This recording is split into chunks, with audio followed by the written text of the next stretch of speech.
Good afternoon to our audience and warm welcome to the second afternoon session of day 2 of the Oxford Real Estate Conference. In this session, we will be discussing the opportunities brought about by the pandemic for the real estate investors and developers in Africa. My name is Cyril van Baarlen. I'm a committee member at the Oxford Real Estate Society, and I have 6 years experience in construction and real estate in Africa. With me today on the panel is a diverse group of industry experts, executives, and leaders with a really impressive track record in the African real estate market. Our panelists and the firms that they represent are some of the most active investors in Africa. Their joint experience spans more than 25 African countries, and they've invested billions of dollars over the past couple of decades. I think what's quite exciting about kind of the makeup of the panel today is the firms that are represented. They have quite different structures, stakeholders, investors, investment strategies, and they also have different geographic and sector focus areas. So on the panel today, we have Bronwyn Knight, CEO of Grit, a Pan-African real estate firm listed on the London Stock Exchange. We have Funke Okabadejo, Director of Real Estate in Nigeria for Actis, which is an emerging markets private equity investor. And then running a couple of minutes late is Ilaria Benucci. She is the Head of Construction and Real Estate at the CDC Group, the well-known UK financial development finance institution. And then lastly, we have Melt Haman, the CEO of Attack, a real estate firm listed on the Johannesburg Stock Exchange, and they have quite a particular focus on the South African market. Of course, the objective of this panel is to talk about the opportunities which have arisen from the pandemic.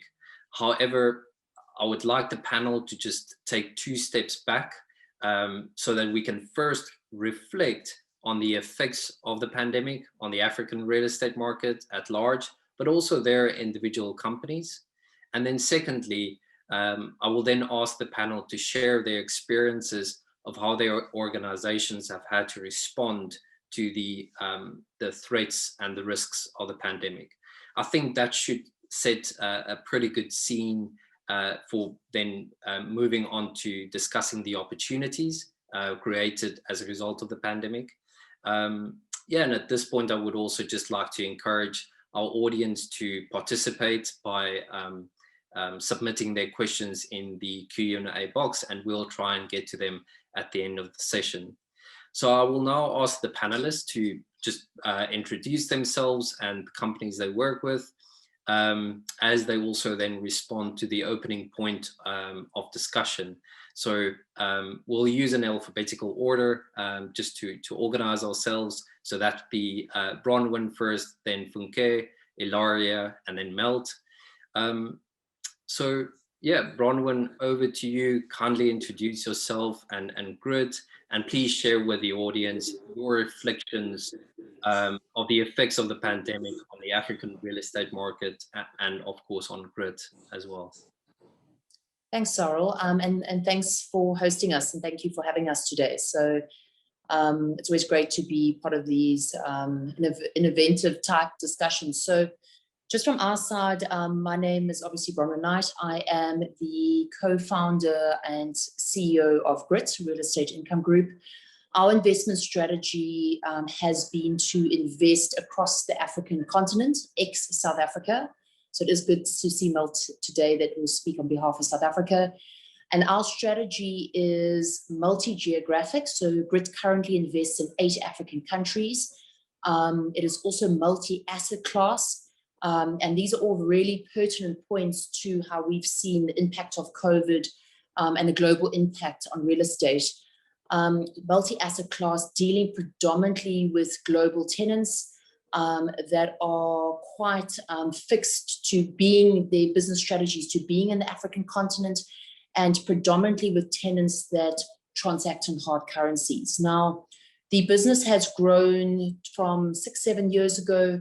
There were 4 of us in the business, asset value of $130 million, to a business. There are over 100 of us today. Also quite a pertinent point where we find ourselves globally and from the restrictions around travel. And our business and our portfolio is over $850 million today. We also successfully listed in July 2018, and as recent of January this year, stepped up to a premium segment on the London Stock Exchange. And we took a bold step 2 years ago to list on the London Stock Exchange. And really what that meant is that we were taking the first African real estate business to London. So a very, very unusual emerging market product for the London Stock Exchange. And the decision around that was, which maybe Malt will allude to, is that the South African institutional market is very one South Africa focused, but when they're looking for alternative investment, they're not looking across the African continent. So they are looking in countries like the UK, Eastern Europe, historically, some have gone to Australia. So what we were looking for is we were looking for an institutional base that would support an emerging market story across the balance of the African continent. And today, about 40% of our share register actually sits in the UK. So UK institutional investors, to just give you an idea, when we listed 2 years ago in London, it was about 16%. So it just gives you the trajectory of who our investors are today. And what we've seen is that the diversity of Grit, both country and both asset class, has shown complexity, but also resilience to the COVID impact. So what we've seen is we've seen different countries, different regulators having different impacts and also decision-making around COVID. So we've seen countries go into hard lockdowns, other countries not really go into lockdown. We've seen impacts on different industries, impacts on different asset classes.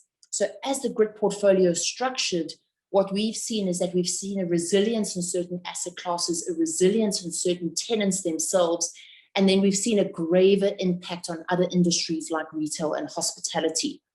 So whilst we've seen resilience, we've also seen challenges too.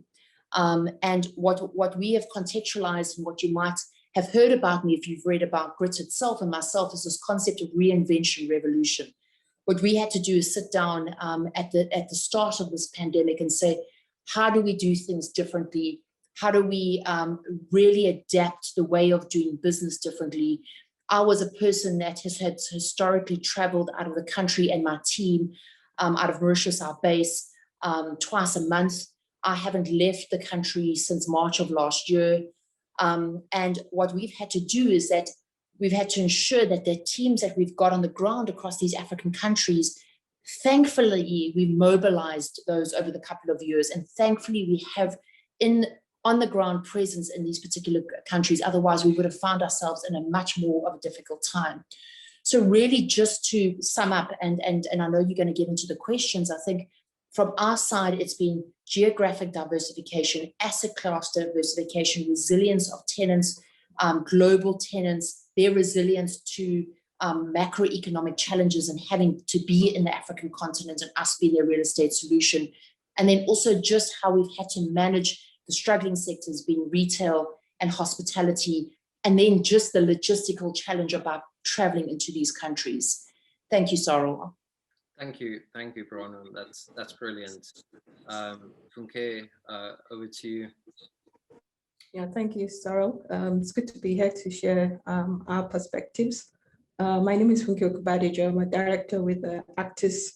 I'm based in Lagos, in Nigeria, and I have been working with the real estate side of our business for 11 years, a total of 14 years at Actis itself. Actis, just to say a few words, is sort of a leading growth market investor and have, operating in 17 offices, very active on 3 continents, Asia, Latin America, and Africa. And Africa is very dear to our hearts, given that our predecessor organizations have had over 70 years operating experience working on the continent. So a long-term commitment to investing in Africa generally. In terms of our business, we focus on 3 asset classes, the energy sector, which is energy generation and distribution. Private equity really focuses on a number of sectors focused on sort of the growing middle class in Africa, and then real estate. For real estate, we're now in our third generation of funds, having raised just under $1 billion in the last 15 years in which we've been operating on the continent. And our business essentially has been about delivering institutional quality cash flows by either developing greenfield projects across many sectors, or repositioning existing buildings in brownfields. And so, we have been very active, and basically with the idea of creating institutional cash flows over the last 15 years. Talking about the pandemic, I think the key point here, which will not be stating anything new, was the fact that this was totally unprecedented. And I think, one word is episodic. So you do have a perspective where you have to reflect on what the impact of the pandemic has been on our business. But by our very nature, we are sort of long-term investors, medium to long-term investors. So the key point is understanding how does this pandemic and how has it affected what our investment strategy has been on a long-term basis. So I will, hopefully have opportunity to speak about our experience looking at that. I think, as Bronwyn said, looking at the pandemic and how it has affected our markets, a lot of it has been about the lockdowns. I think the lockdowns in particular, where we had lockdowns, have been more, that's where you can actually see a huge direct correlation on our businesses. And within the sectors that have been most impacted has been our hospitality portfolio and our retail portfolio during the lockdown periods. But even within that, you also be able to see a distinction, because there are different types of retail. There's what we determine to be essential retail, and probably more non-essential, particularly I would say the entertainment sector, where you had food and beverage or cinemas that had been impacted on an overall basis. At the same time, when we've had to deal with that, it's also seen that there actually is an opportunity set that's also arising from the pandemic. And the key one being in terms of the fact that, the pandemic has helped, using the word maybe potentially leapfrogging the use of technology, and how technology has actually impacted some of our sectors in Africa. I will say there's a distinction on how technology has an impact on sectors like retail, particularly given the under-penetration of formal retail in our market. So, and also the fact that e-commerce is still nascent. So even though it's growing quickly, it's not making such a big dent on the retail brick and mortar, as we say. But the other sector that we have seen is obviously a growth in demand for data, for remote working and the likes, and how this has impacted the demand for data centers. And this is a sector in which we had invested pre-pandemic, and it's very interesting to see how the pandemic has actually helped boost the demand.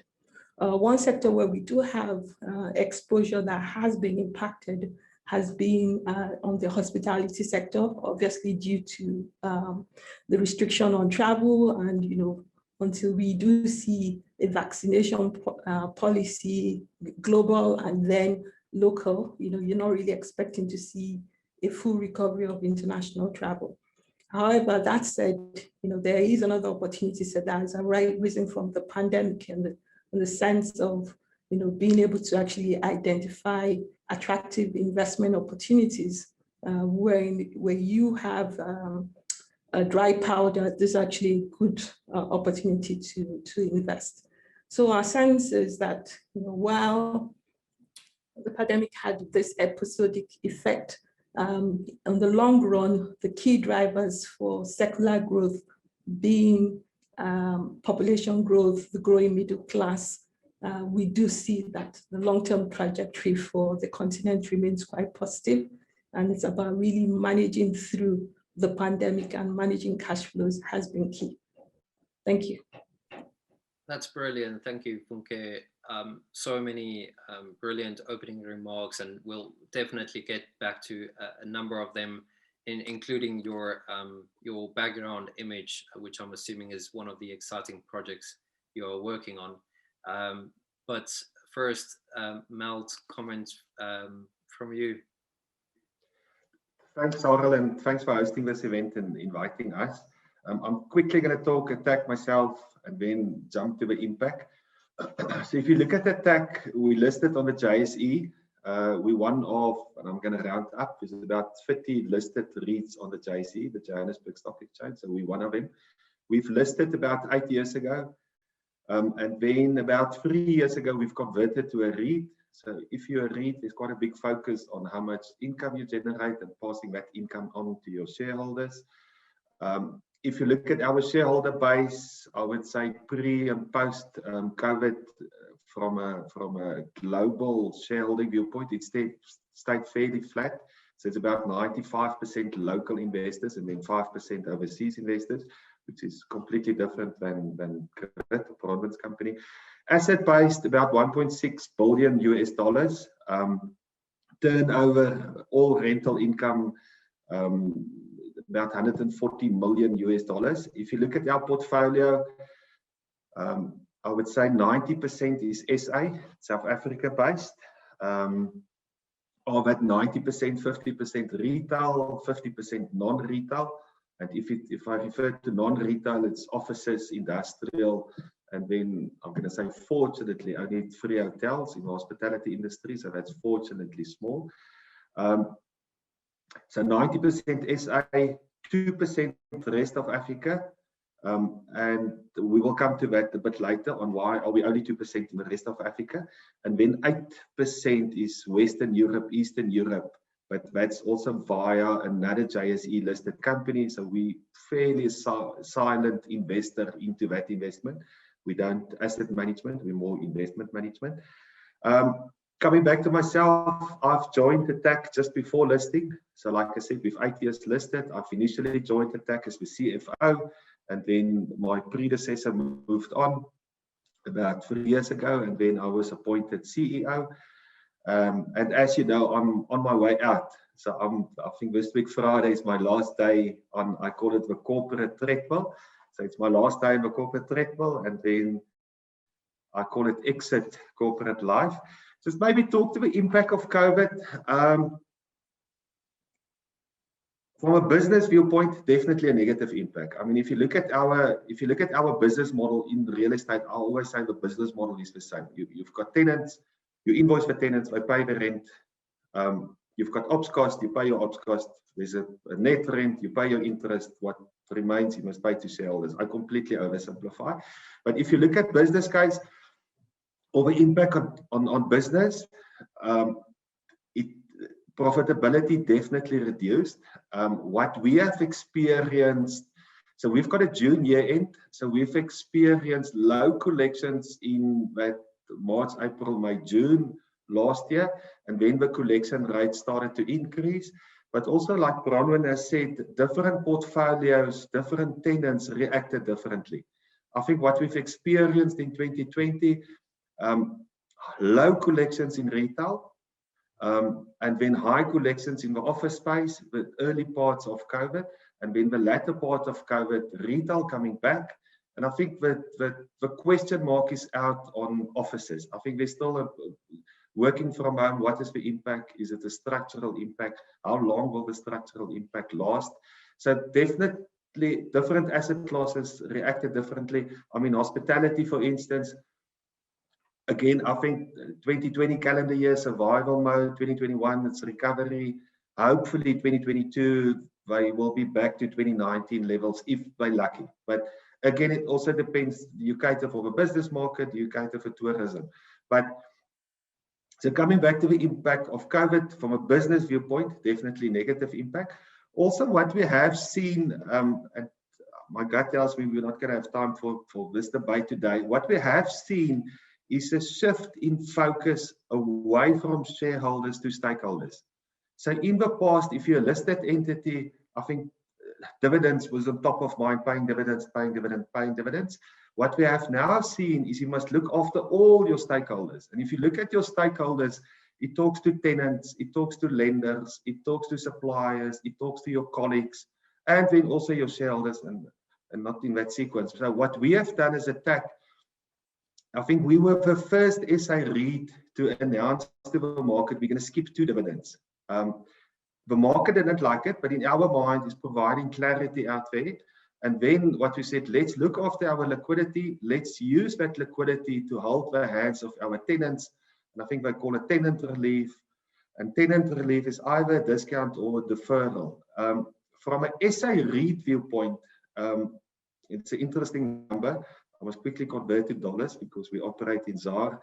But it's about $200 million of tenant relief the SA REIT market has allocated to their tenants. And you can see that in the decline on dividends. So if you ask me, 2 impacts. From a business viewpoint, lower profitability, lower dividends.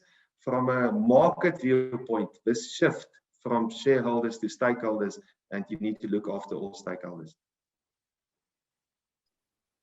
Thank you, Mel. That's very helpful, and definitely a couple of key points which we'll get back to.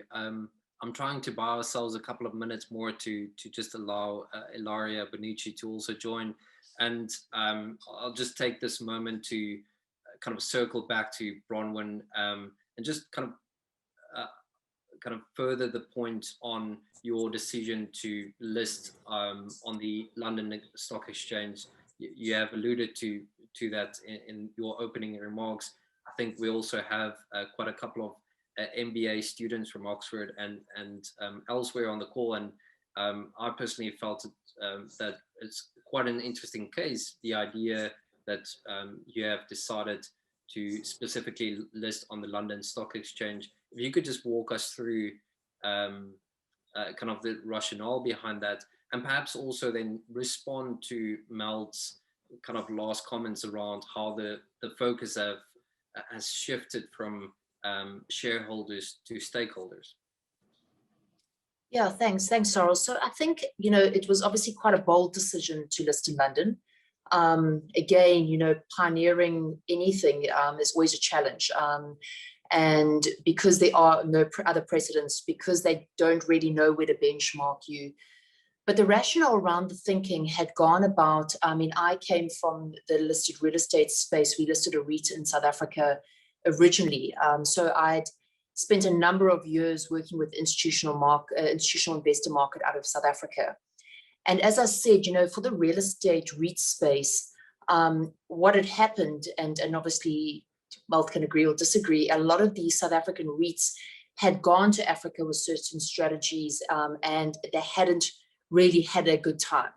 And they found a whole lot of difficulties around those strategies, and those assets became quite problematic in relation to their own portfolios. And what they found is that where they invested in other jurisdictions outside of the African continent, they saw better traction there. So you had a couple of the bigger players. And I always said I came from a very, very small little business. I didn't come out of one of the big guys out of South Africa, but you had a lot of the big REITs that went to Africa and weren't that successful for whatever reason it might have been. So on that basis, a lot of the institutional shareholders were very nervous of Africa because of the dealings that they saw in some of the bigger real estate REITs.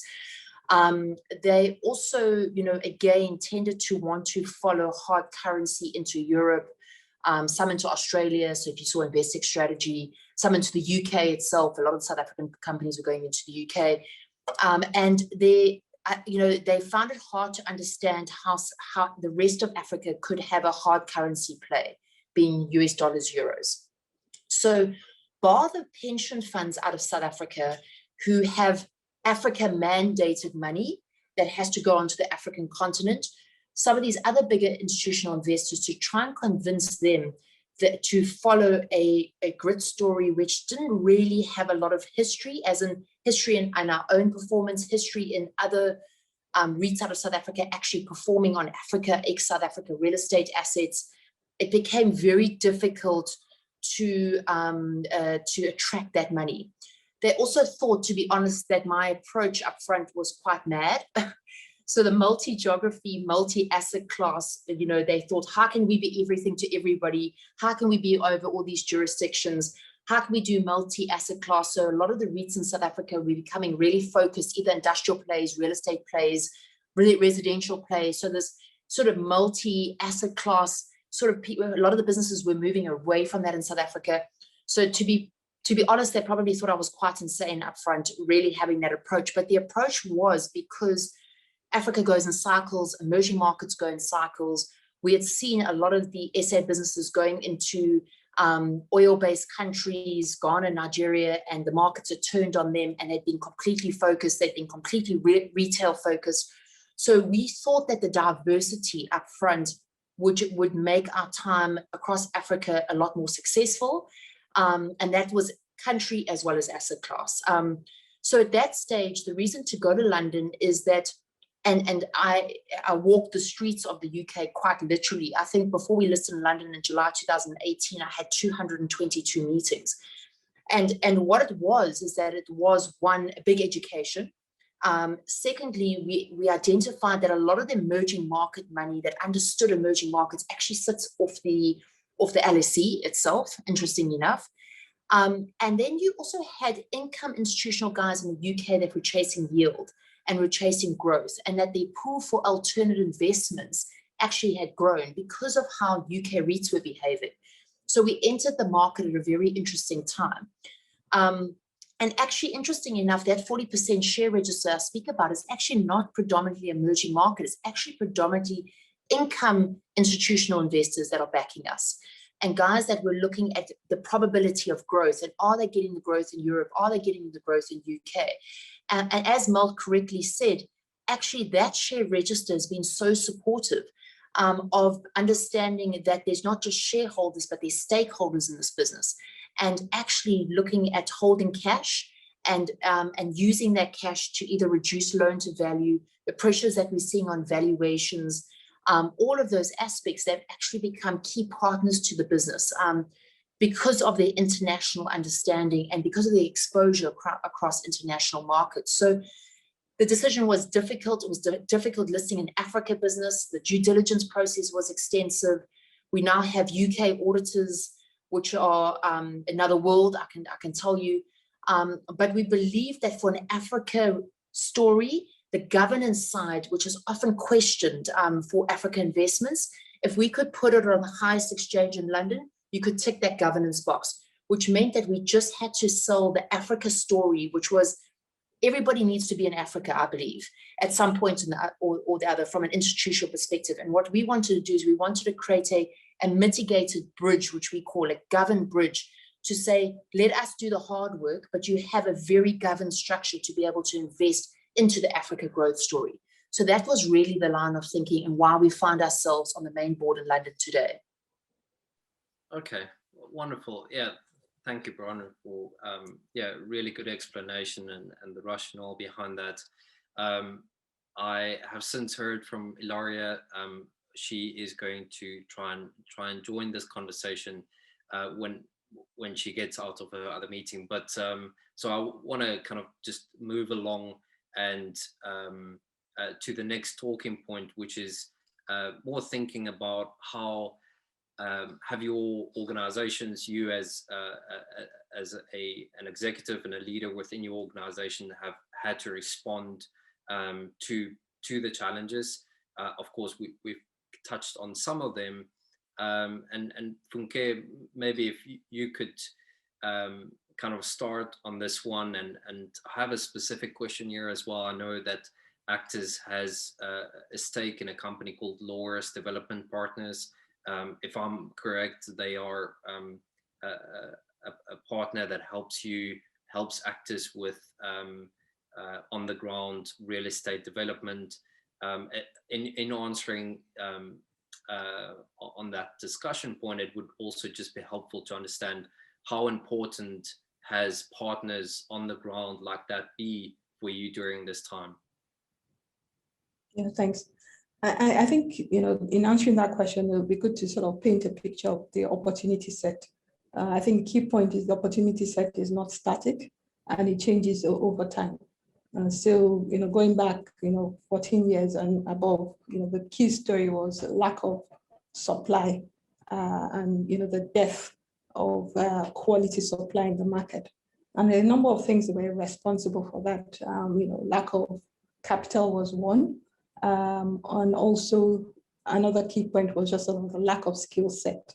And so in being able to sort of really attack the opportunity, I think we in the sort of 2010, 2011, decided that it was important to have operating development partners.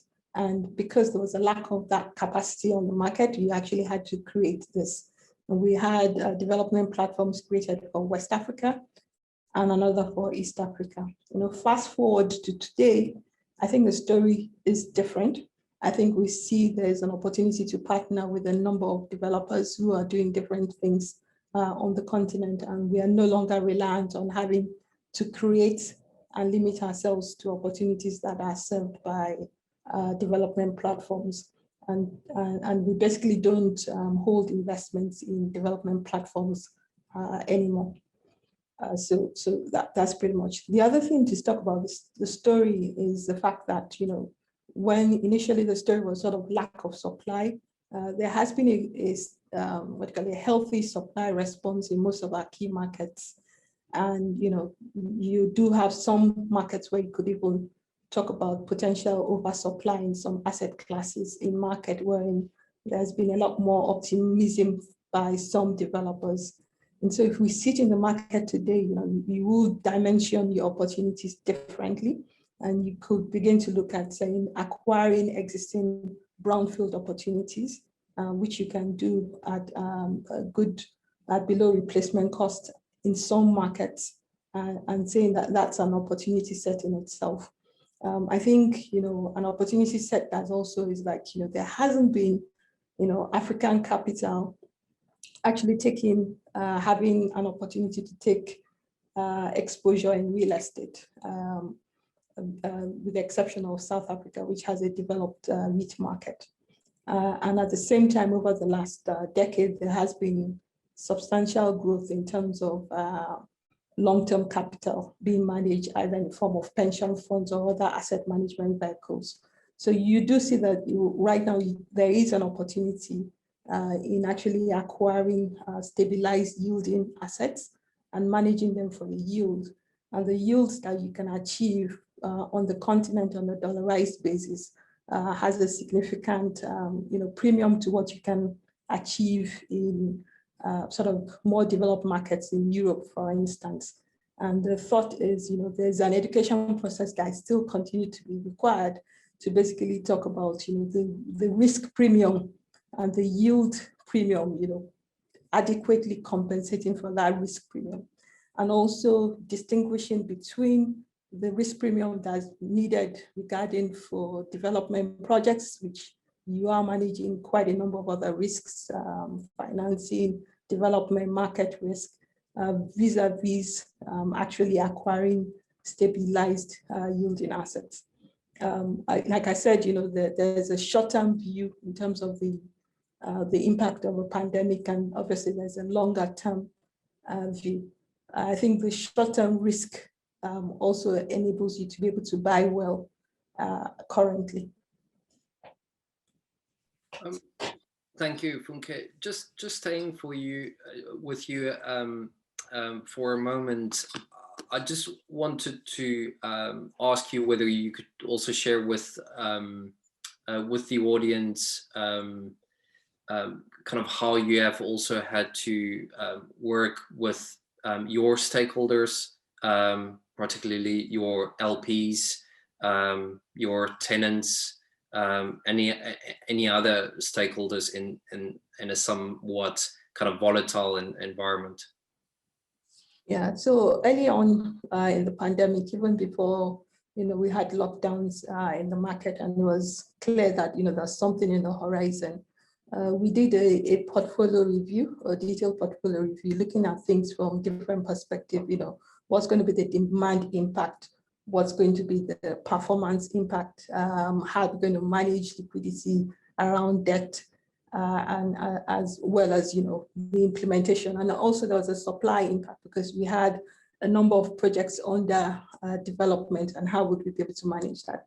So that was very key in clearly identifying which parts of our portfolio we felt would be more impacted. We had close consultations with our investors. This is March pre-pandemic, and basically, you know, showcasing how we would be managing the assets. I think the other key stakeholder was also in terms of the tenants, particularly for retail, that was significantly impacted. I think they were impacted day one in terms of the impact on their cash flows. And so it was working with them and, you know, determining how you were going to provide support, understanding those which were significantly impacted. So for instance, essential retail were not impacted. If anything, they had a windfall as a result. And then taking, you know, this on a case-by-case basis with tenants.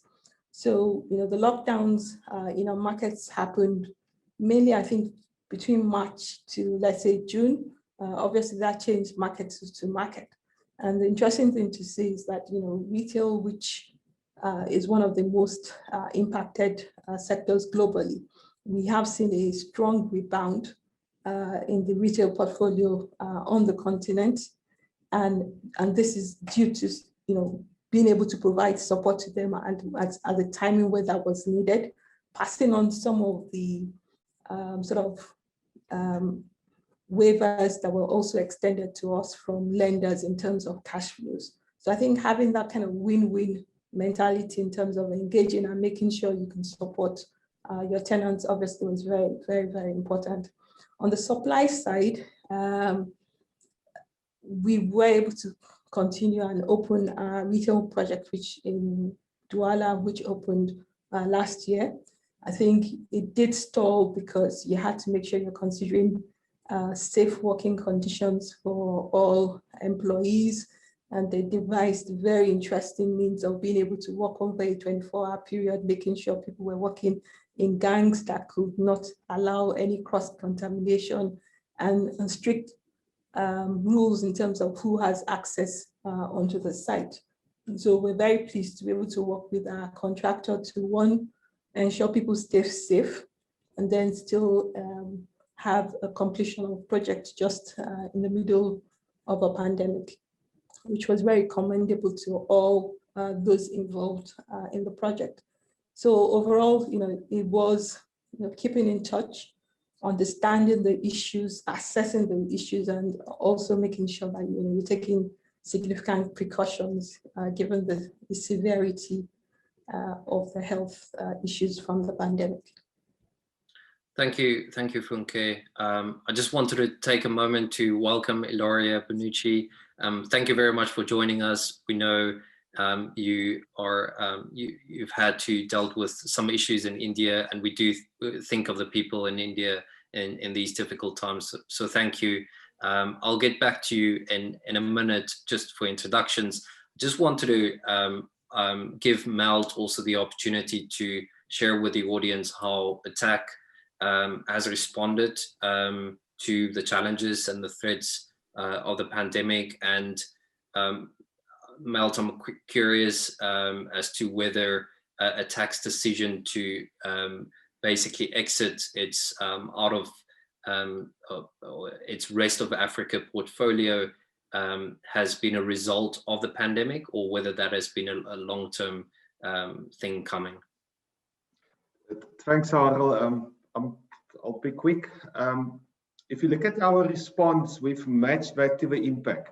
So we said, let's look stakeholder by stakeholder. What should our response be? Give you one example. So from a staff viewpoint, we've got only 150 people. So quite early in the process, we said, no retrenchments, we will pay salaries, 100% of salaries, and we will continue paying the salaries. So we've provided that clarity to let's say, to our staff, keeping the staff positive. But maybe before I go into that, so we've got two sayings within ATTAC. The one saying is, and this comes out of 2020 calendar year, the one saying is, uncertainty creates anxiety. And if you put a positive spin to it, you can say uncertainty creates opportunities. But I think for most of us, It created anxiety because it was quite a long period of uncertainty. And then it was quite also, we just didn't know. Then 2021, we've tried to put a positive spin on it. So 2021, we said clarity creates confidence. And that's exactly what we need, all of us, from an investment case viewpoint, from a growth viewpoint. We need confidence. Confidence to go back to the office, confidence to go and shop, confidence to invest. So we're trying to put a mental positive spin on, let's see how we can create clarity for that confidence. Coming back to shareholders, for instance. So we've said to shareholders, we're going to skip 2 dividends. However, we will survive a storm, because it is a storm. We will survive a storm. We're not going to default on our debt. We're not going to default in our covenants. We will manage the liquidity. So, Sarel, I would say we focused stakeholder by stakeholder. We had a plan, stakeholder by stakeholder. But one step back, coming back to the business model of a REIT. Business model, you've got a portfolio and you've got a capital structure. What I've realized during COVID is that capital structure, there's a financial capital structure, but there's also a human capital structure. And that comes back to why have we decided to exit Africa. It talks to the allocation of your capital. I mean, and you have to be close to the capital you've allocated. So currently, before COVID, I think we were 2% of our total gross assets were in Africa. But 2% is too small. I mean, 2%, if you make mistakes, it's a big number. But 2%, if you do your utmost, it doesn't move the needle on your return on equity. So we said, let's rather focus. Let's focus on our SA assets because we can control our SA assets. Let's look at the allocation of capital. Let's rather deploy the capital where we can make a difference. I mean, for us to fly into Accra and then ask questions and come back, you're not really adding value. You need a team. The team needs to understand the macro environment in which you operate.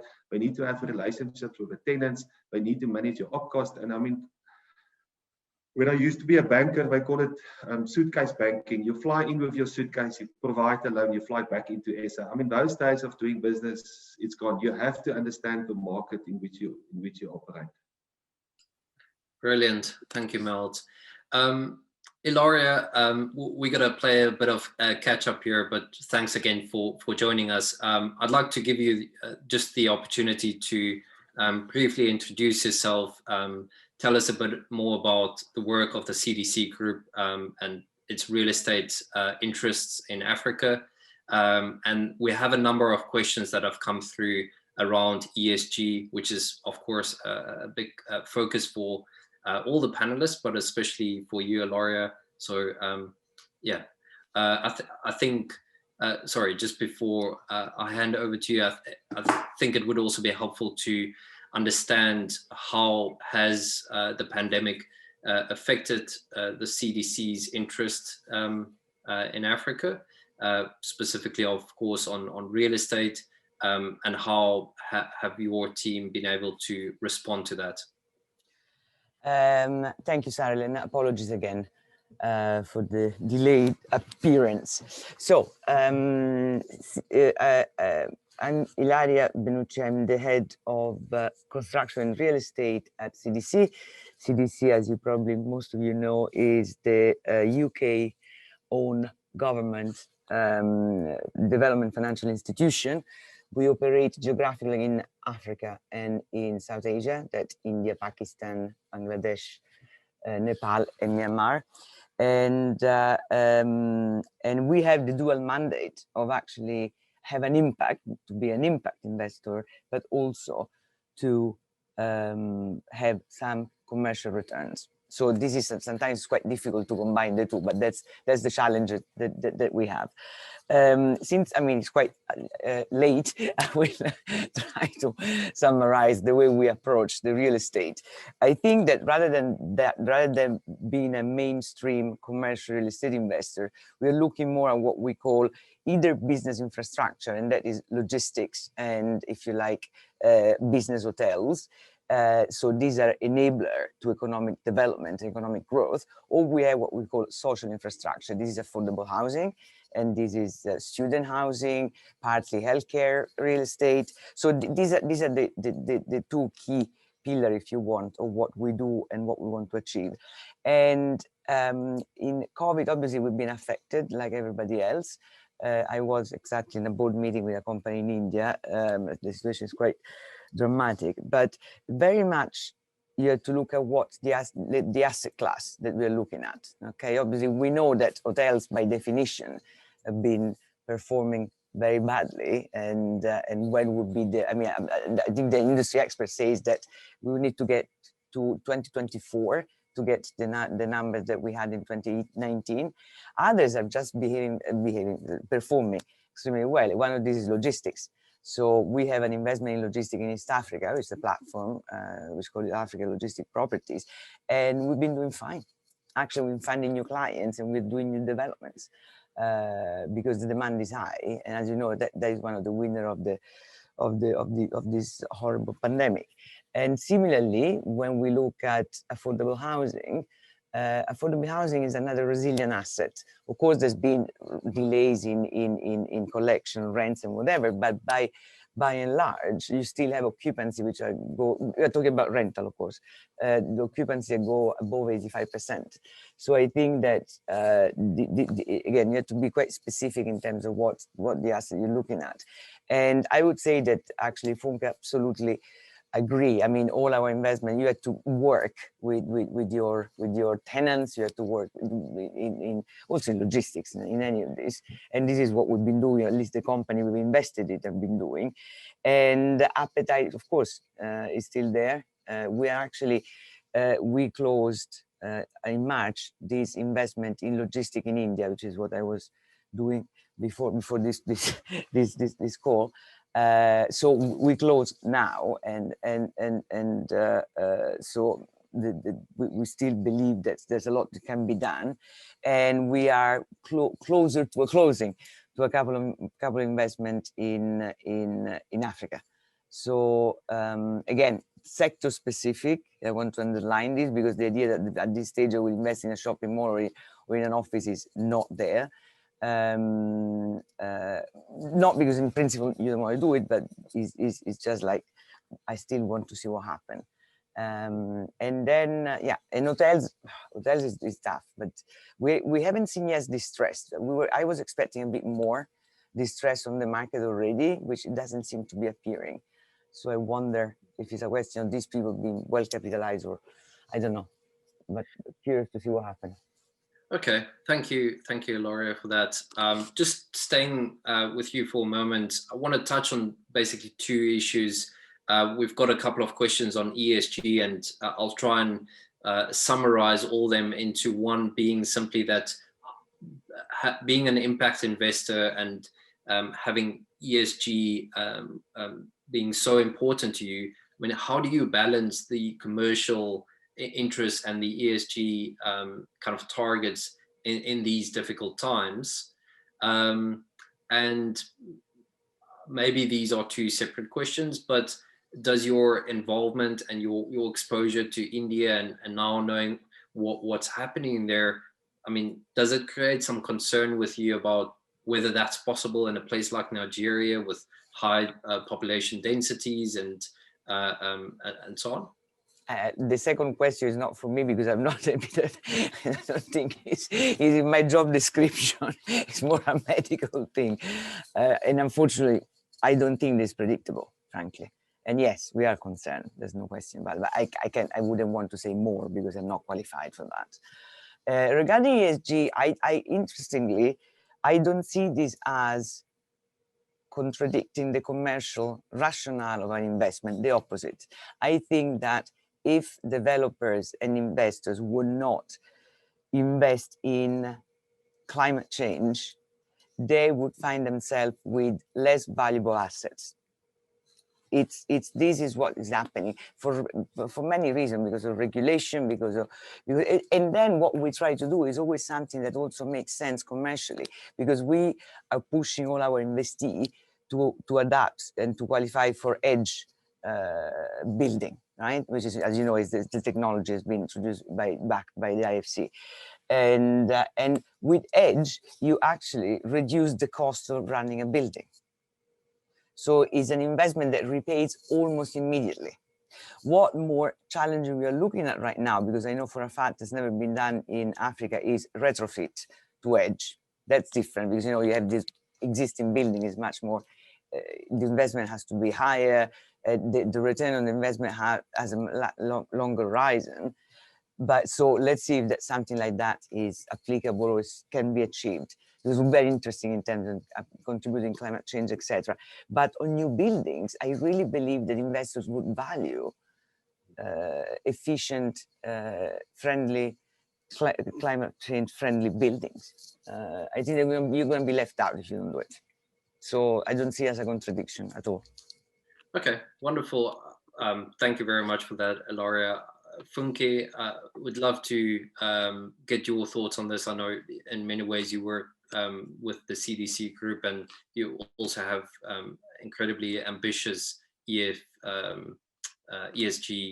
targets. So would love to get your comments. I think you're on mute. Funke? Sorry, Funke, you're still on mute. Okay, I think I got it now. Perfect.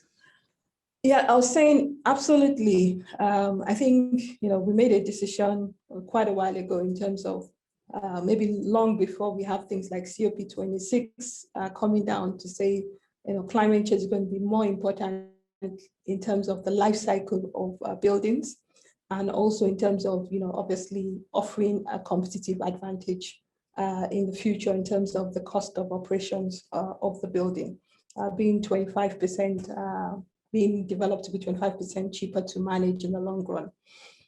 So we have a number of firsts under our belt in there. The building behind me, which was under construction at this time, is the first LEED certified building in a commercial building in Nigeria. We have, you know, EDGE certified projects in Garden City Business Park, as well as the Garden City Mall in Kenya. And also we just, you know, like I said, opened a mall in Douala last year, which is also the first EDGE certified commercial product in Central Africa. And so, you know, the question is, you know, why did we do this? And we are seeing, you know, there's definitely a measurable savings in terms of the energy costs that we are now be able to track on our projects that are there. We also put in solar panels on our mall in Abuja, which is also seeing about 20% drop in costs. So these things, you know, we are quantifying in terms of the impact and being able to offer, you know, more affordable energy costs to tenants comparable to, you know, competing projects. I think generally our viewpoint in terms of ESG generally is also the fact that it's good for business. It's good in terms of maintaining the long-term value of the projects. So if you look at the exits, you know, the ability to be able to sell assets to institutional investors, as we've done in the past, the likes like Sanlam and Art Africa and Hyprop, is also in terms of being able to maintain this high level of governance and social governance in various aspects of how we operate. So it is intrinsic in the DNA in how we do our projects. And, you know, we are always trying to ensure that we move the needle. It's a continuous improvement. It's not like, you know, we got it right 5 years ago and we're the best. It's always, you know, moving it forward. And I think, you know, we pride ourselves in this and the fact that it's actually critical to overall financial success in terms of returns on our developments.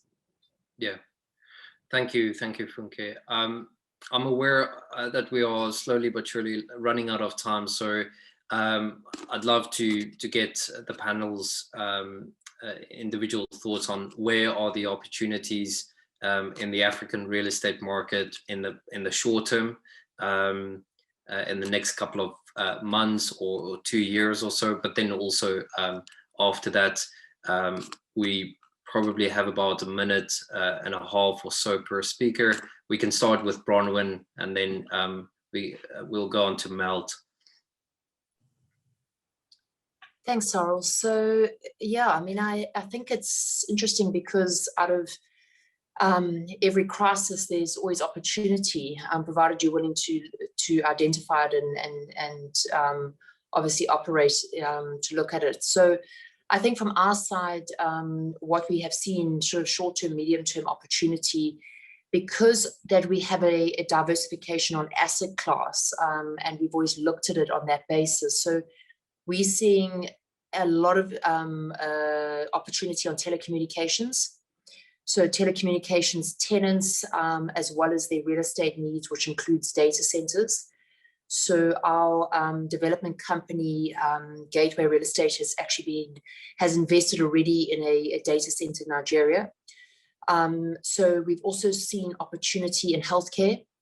We're involved in 2 new oncology hospitals in Mauritius itself. Light industrial, as Eliara mentioned, has been a relatively small part of our portfolio, but even pre-COVID, we have looked at it quite seriously and will become quite a large portion of our portfolio, partnering with tenants across Africa. So, you know, we've been very focused on embassies. We're doing a lot of work with American Embassy in the grid portfolio and the development side. So for us, sort of looking at tenants that are fairly resilient to global crisis, whether it's a pandemic, whether it's emerging market challenges that we have seen over the last couple of years.